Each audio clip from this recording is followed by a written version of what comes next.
तो hello students, आप सभी का हमारे YouTube channel energy career institute में स्वागत है। आज हम लोग कक्षा 10 का फर्स्ट चैप्टर शुरू करने जा रहे हैं, जिसका नाम है वास्तविक संख्याएं।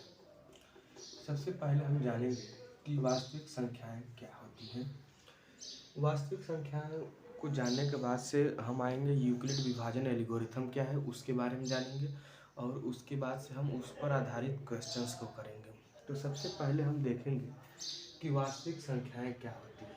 ऐसी संख्याएं जिनका वर्ग करने पर मान धनात्मक प्राप्त होता है, वास्तविक संख्याएं कहलाती हैं। ऐसी संख्या जिसका वर्ग करने पर मान धनात्मक प्राप्त हो, यानी दुनिया की कोई भी संख्या हो जिसका वर्ग करने पर मान धनात्मक प्राप्त होता है, उसे हम वास्तविक संख्या कहते हैं। जैसे हम 2 का स्क्वायर करेंगे तभी भी हमको 4 मिलेगा, और -2 का स्क्वायर करेंगे तभी भी हमको 4 मिलेगा। इसका मतलब कि ये दोनों संख्याएं कैसी हैं? ये दोनों संख्याएं वास्तविक संख्या है। ये कैसी संख्या है? वास्तविक संख्या है। अभी जब आप कक्षा 11 में जाएंगे तो आपको एक और संख्या बताया जाएगा जो होता है सम्मिश्र संख्या। सम्मिश्र संख्या वह संख्याएं जो होती हैं, वास्तविक संख्याओं की सहायता से ही सम्मिश्र संख्याओं को बनाया जाता है। तो इस पर हम चर्चा नहीं करेंगे, इस पर हम कक्षा 11 में चर्चा करेंगे। ठीक, अब ध्यान दीजिए, वास्तविक संख्याओं से जुड़ी हुई कुछ एक्स्ट्रा नॉलेज हम देख लेते हैं। वास्तविक संख्याएं 2 प्रकार की होती है। एक पहला होता है धनात्मक, दूसरा होता है ऋणात्मक। ये संख्याएं धनात्मक व ऋणात्मक दोनों होती हैं। जैसे देखिए, धनात्मक और ऋणात्मक। फिर आगे चलते हैं तो लिखा है वास्तविक संख्या को संख्या रेखा की सहायता से दर्शाया जाता है। वास्तविक संख्याओं को हम संख्या रेखा की सहायता से दर्शाते हैं। जैसे देखिए, यहाँ पे ये हमारा संख्या रेखा है, और इस पे हमने इधर की संख्याओं को धनात्मक लिखा है और इधर की संख्याओं को हमने ऋणात्मक लिखा है, और ये बीच में हमारा शून्य है। ठीक, तो यहाँ से इधर की संख्याएं कैसी हैं? धनात्मक है, और इधर से यहाँ की संख्याएं ऋणात्मक है। लेकिन ये कुल मिला जुला कर ओवरऑल ये संख्याएं कैसी हैं? वास्तविक संख्याएं। ये धनात्मक हो या ऋणात्मक हो, बात एक ही है। क्योंकि आप देख रहे हैं यहाँ पे, जैसे हम 3 का स्क्वायर किए तो कितना आ गया? 9 आ गया, और -3 का स्क्वायर किए तो भी 9। यानी कि आप कैसी भी वैल्यू आप इसमें पुट कीजिए, कैसी भी वैल्यू लाइए, और उसका स्क्वायर करने पर वैल्यू अगर पॉजिटिव आ गया, कैसा आ गया? पॉजिटिव आ गया, तो संख्या कैसी होगी? वास्तविक संख्या होगी। ठीक, अब वास्तविक संख्याओं को जान लेने के बाद से हम कक्षा 10 के पाठ्यक्रम के अनुसार हम अब आगे बढ़ेंगे, और इसमें हम देखेंगे कि यूक्लिड विभाजन एल्गोरिथम क्या है। यूक्लिड विभाजन एल्गोरिथम को हम जानेंगे, और उसके आधार पर हम मौसा निकालना सीखेंगे। जैसे आपने पुरानी कक्षाओं में मौसो तो बहुत पढ़ा होगा, लेकिन हम यहाँ पे कक्षा 10 में थोड़ा सा अलग ढंग से हम मौसो निकालना आपको सिखाएंगे। जैसे देखिए,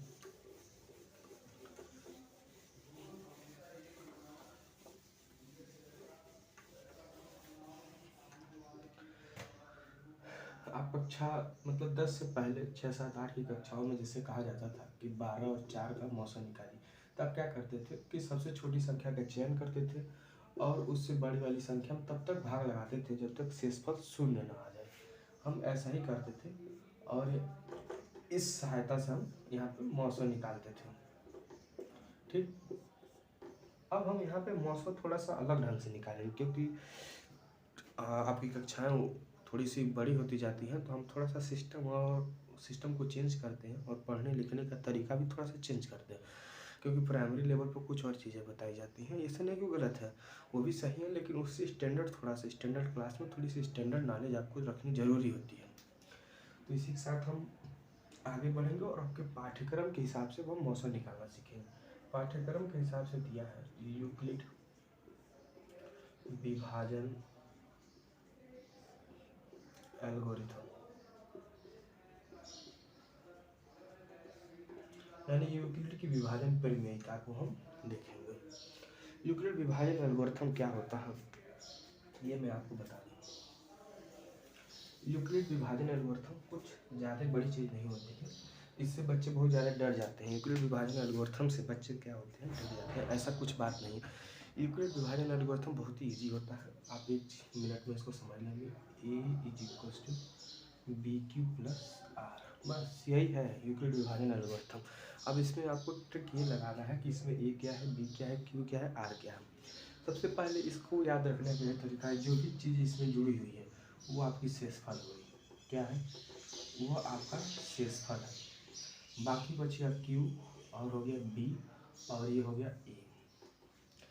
यूक्लिड विभाजन एल्गोरिथम मतलब ये हमको बताया जाता है कि भाग में जो सिस्टम जो टर्म्स आते हैं उसी के आधार पर यूक्लिड विभाजन एल्गोरिथम बना है। अब देखिए यहाँ पे Q क्या है, Q जो होता है हमारा होता है भागफल। Q क्या होता है, भागफल होता है हमारा।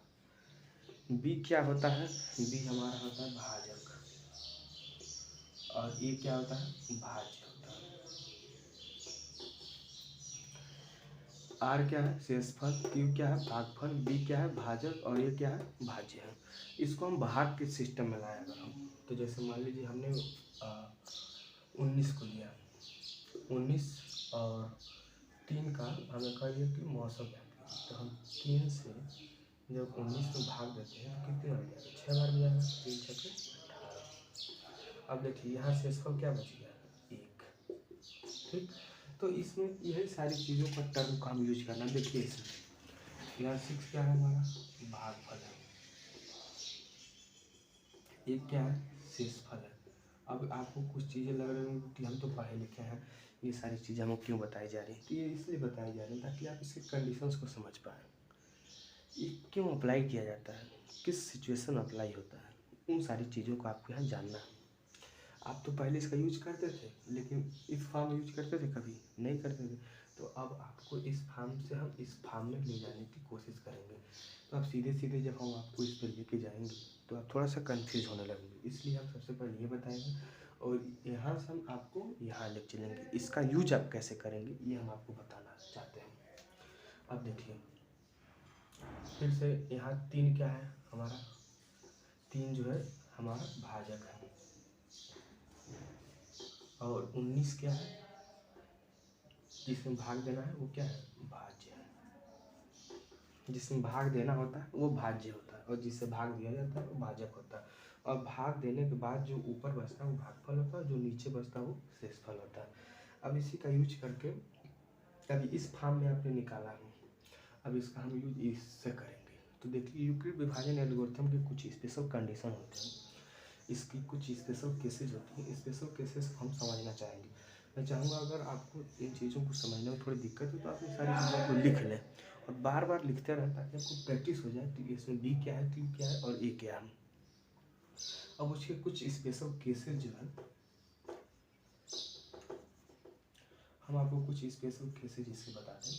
इसमें स्पेशल केस के तौर पर होता क्या है, ये ध्यान दीजिए, ए हमेशा बी से बड़ा रहेगा, फर्स्ट केस। सेकेंड केस क्या होगा कि 0 हो सकता है, 0 से बड़ा आर होगा, लेकिन बी से हमेशा क्या होगा, छोटा या बराबर होगा। ये इसका केस है।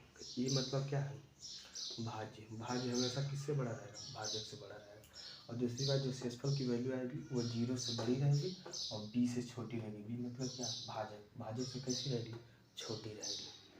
अब देखिए, अब इसके आधार पर हम आपके एक्सरसाइज का कुछ क्वेश्चन कराते हैं।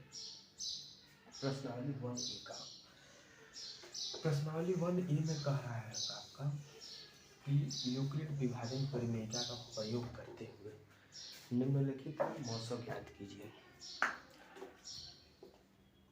हम इसके अभ्यास 1A में आएंगे और फर्स्ट क्वेश्चन में कह रहा है कि यूक्लिड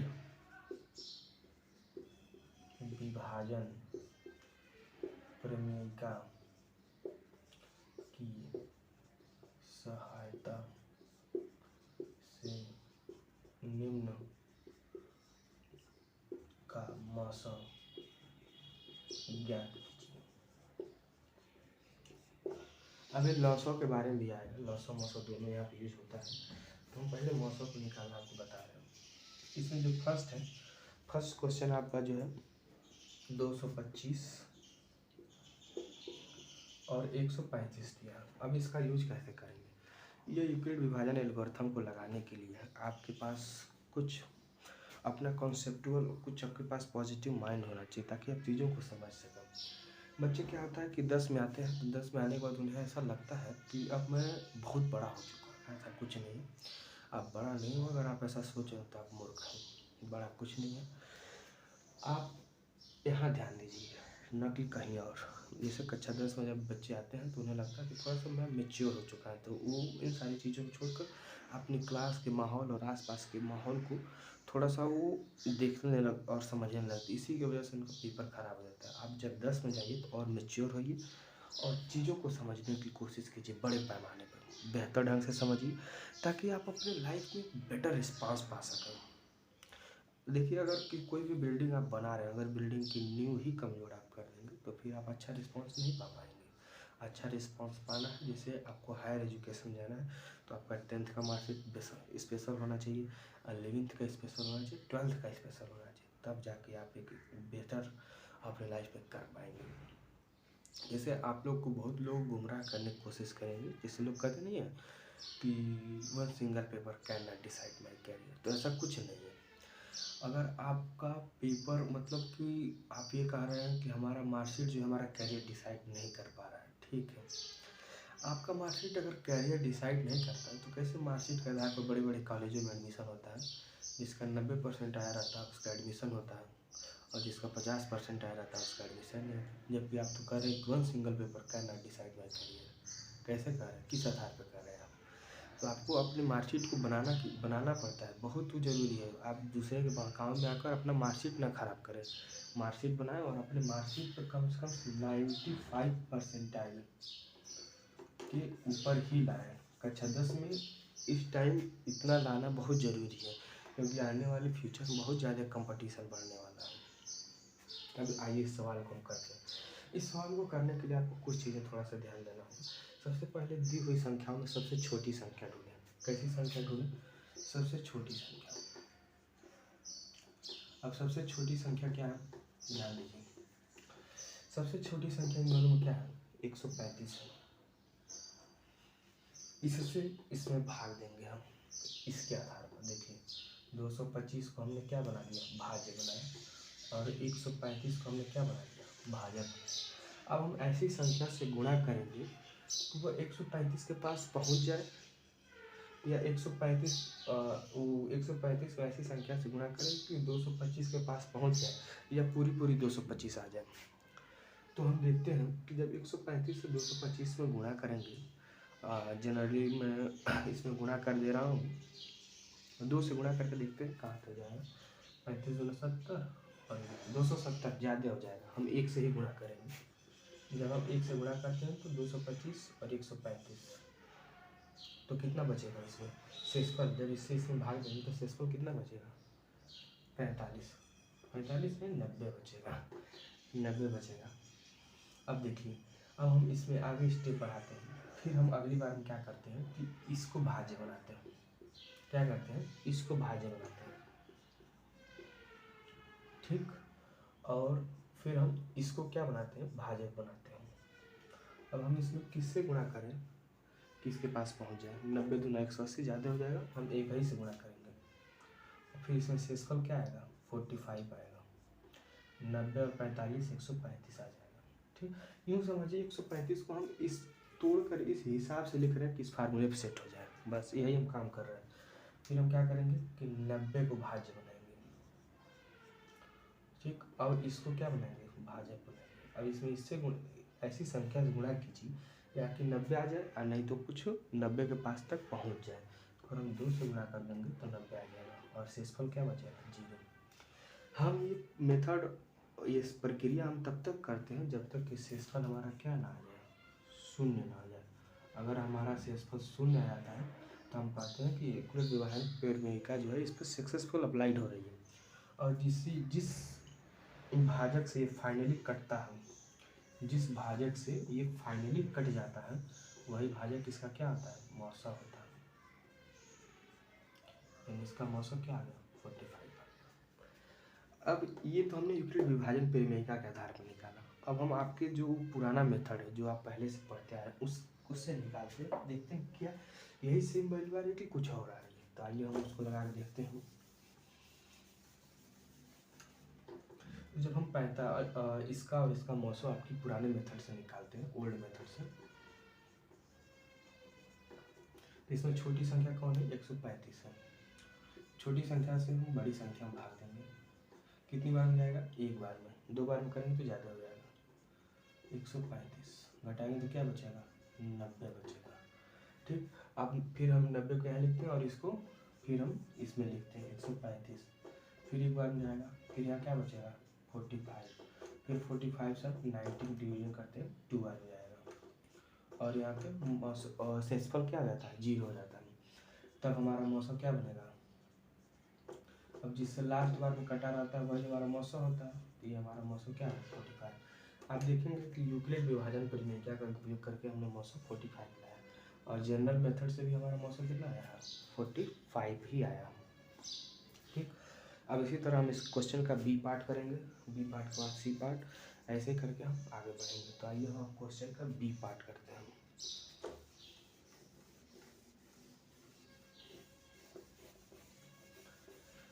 और मैं चाहूँगा कि आप जो भी यहाँ क्वेश्चन कर रहे हैं, इस क्वेश्चन को आप एक बार खुद से भी करने की कोशिश करेंगे, ताकि आपको ऐसा थोड़ा लगे कि हाँ आप चीज़ों को कर पा रहे हैं। अगर आप नहीं करेंगे तो फिर आपके लिए बहुत ज़्यादा दिक्कत हो जाएगा। ठीक, तो आइए हम क्वेश्चन बी को करते हैं। क्वेश्चन बी हमारा क्या है? 196 38,220।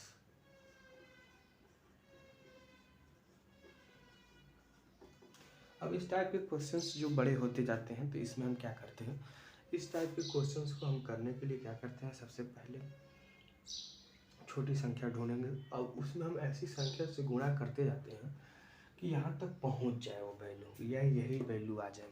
ठीक, तो अब देखिए यहाँ लास्ट में क्या है? 6 है, यहाँ लास्ट में क्या है? 0 है।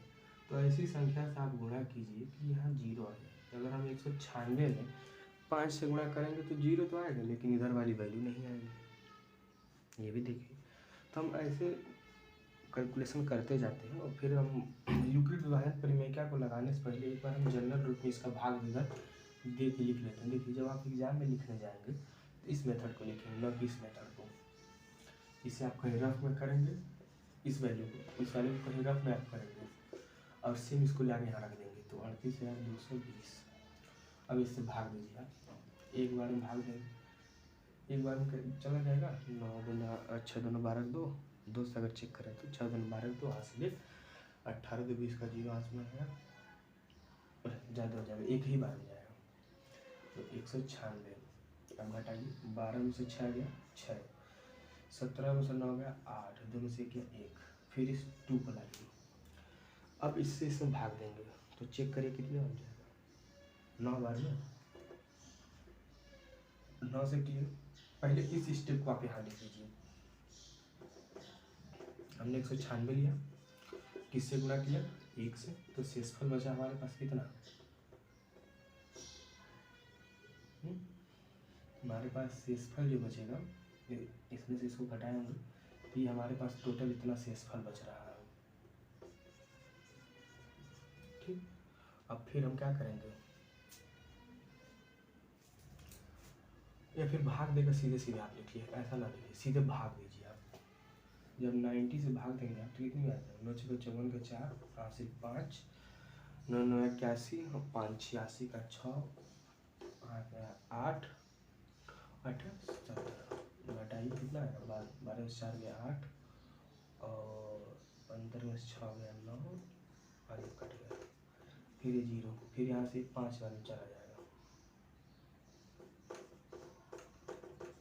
सीधे सीधे कटेगा कितनी बार में? 195 बार में, और शेषफल क्या बचेगा? 0। तो यह यूक्लिड विभाजन एल्गोरिथम में आता है कि हम भाग तब तक देंगे जब तक शेषफल क्या ना आ जाए? शून्य ना आ जाए। यहाँ शेषफल क्या आ गया? शून्य। इस हिसाब से इसका मौसम क्या होगा? 196 होगा। अब देखिए इसका होमवर्क हम आपको दे रहे हैं, आप होमवर्क में क्वेश्चन नंबर सी को प्रैक्टिस करेंगे। क्या करेंगे? प्रैक्टिस करेंगे। बाकी हम क्वेश्चन 2 से सॉल्यूशन आपका अपलोड कर देंगे, आप चैनल को सब्सक्राइब करना ना भूलें। चैनल एनर्जी कैरियर इंस्टीट्यूट, इस पर आपको 9th 10th 11th 12th के मैथमेटिक्स के सॉल्यूशन मिलेंगे और ख़ास तौर पे 11 और 12 का फिजिक्स भी पढ़ाया जाएगा। धन्यवाद।